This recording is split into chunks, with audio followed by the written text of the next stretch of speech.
Well, good afternoon, YouTube. It's Tony the Lakeland Biker.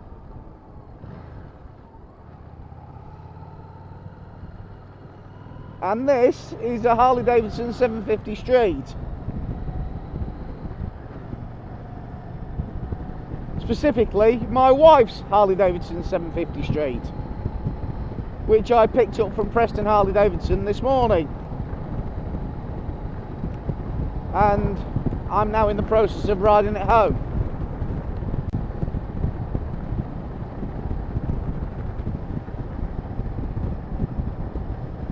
Well, the first thing you notice about riding one of these is it doesn't feel like a Harley. It doesn't feel anything like a Harley at all.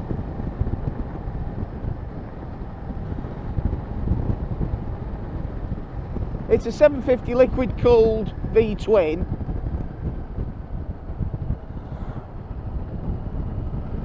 Producing gobbledygook amounts of torque and whatnot, I really don't know. Sufficient would be my description. They've only been out since the start of September, but they have been available in the rest of the world for the last 18 months or so. And it's going to be the new entry-level machine in the Harley Davidson range. And having ridden a couple of Porksters, I've got to say this is a much better motorcycle than a Porkster.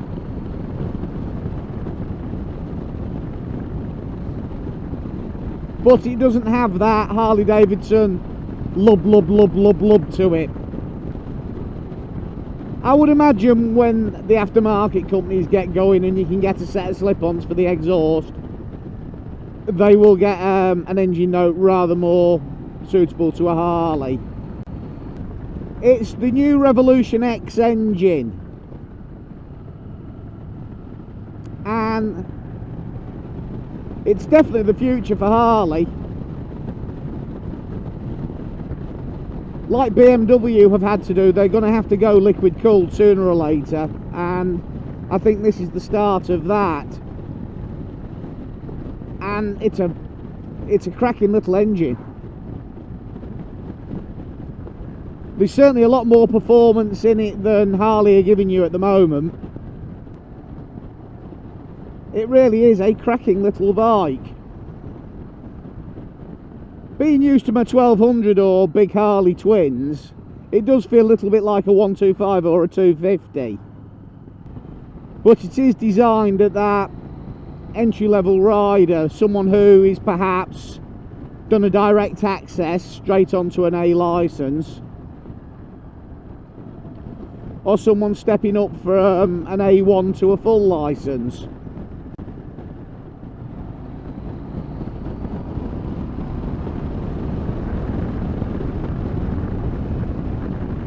It can be restricted to become A1 compatible, but really I couldn't see the point in doing that. It is also available as a 500, but we're not getting that in the UK. It's not the most comfortable bike I've ever ridden, but that's because it's got the low seat option on it, which is more suitable for my wife. And the seat itself is actually quite hard.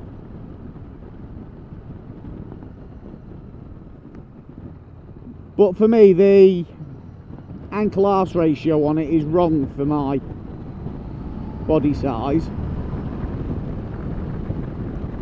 As you can see, it picks up very, very nicely.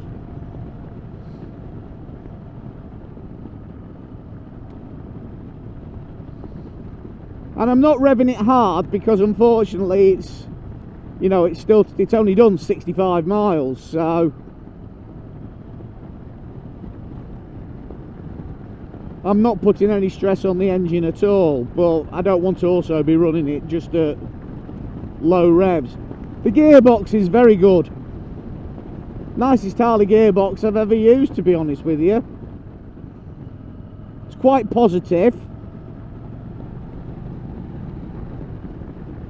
Certainly in comparison to a BMW gearbox. Doesn't seem to have the big gaps you get in the big twin gearboxes.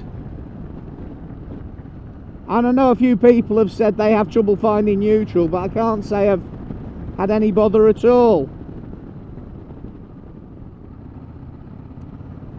And it's handling this rather curvy little A road without any degree of stress or bother at all.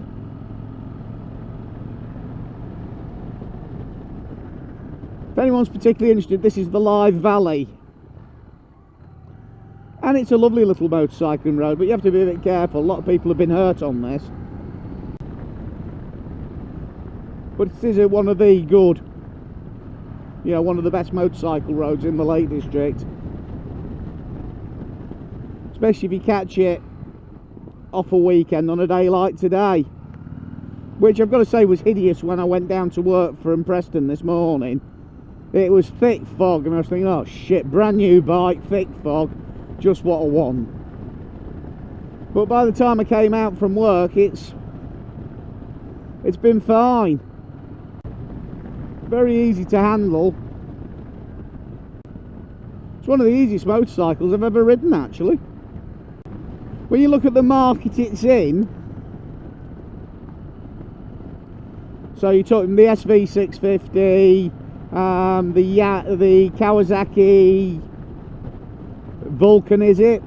Or is that the Suzuki? But the Kawasaki 650 twin, the semi-custom style, one of them. And is it the ER? And then the Honda do a CB 650 something or other. I've ridden the Kawasaki and wasn't particularly impressed with that.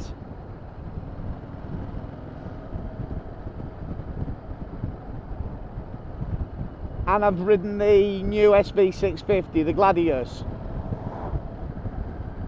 Both of which are dearer than this.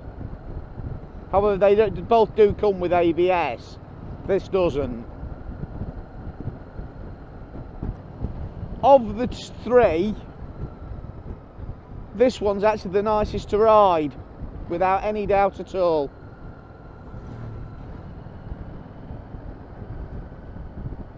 The SV's faster, but the only way you can get someone of my wife's height to fit an SV is if you put a lowering kit on it, and lowering kits and Lake District roads don't mix.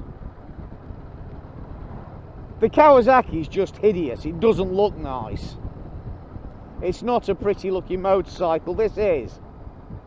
You can tell Harley Davidson have got the styling on this sorted out. It reminds me a little bit of the 77 CAF Racer, which I still say is probably the nicest looking Harley Davidson they ever made. Willie G Davidson just got it absolutely spot on with that bike, and unfortunately they never carried it on. But the little bubble fairing and the T-bars, beautiful. However, that's by the by.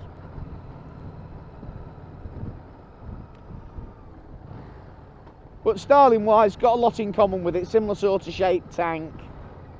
Tank's a little bit on the small side, got a range of about 120, 140 miles.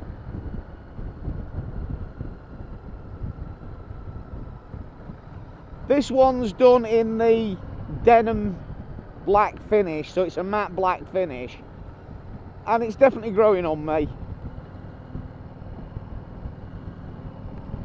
You can tell Harley Davidson have built it to a price point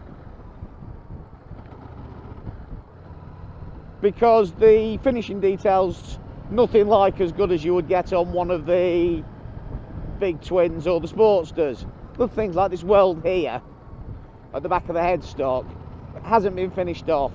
If it was on one of the big twins, it would have been ground flat and nicely finished. Same as the casting on the top yoke. However, what you are getting for your money is an absolutely smashing engine and a solid base to work up from. And it is a Harley Davidson, so owners are going to start customising them.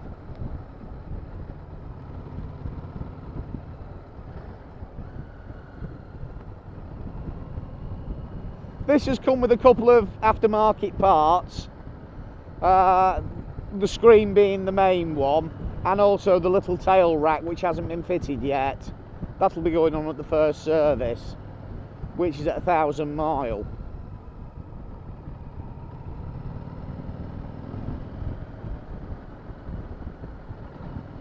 It's got quite a nice little engine note to it, and the engine's got more of a whir,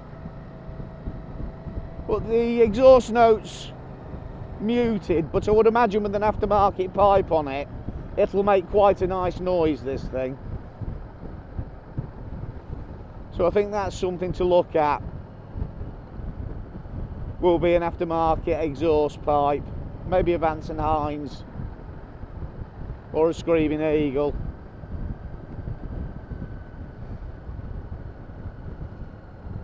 But it definitely needs a nicer exhaust note to it.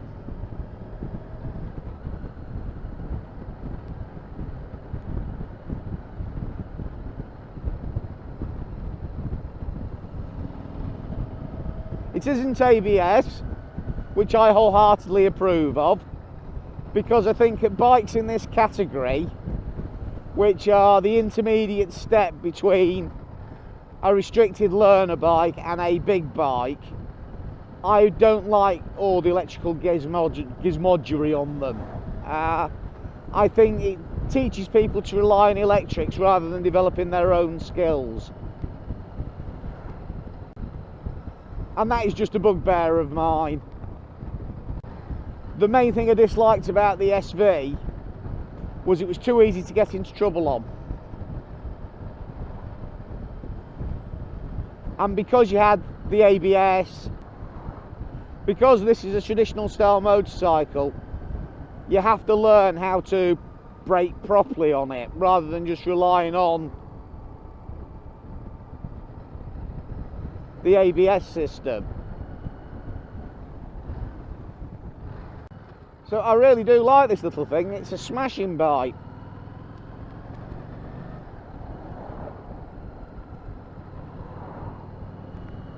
I wouldn't have one.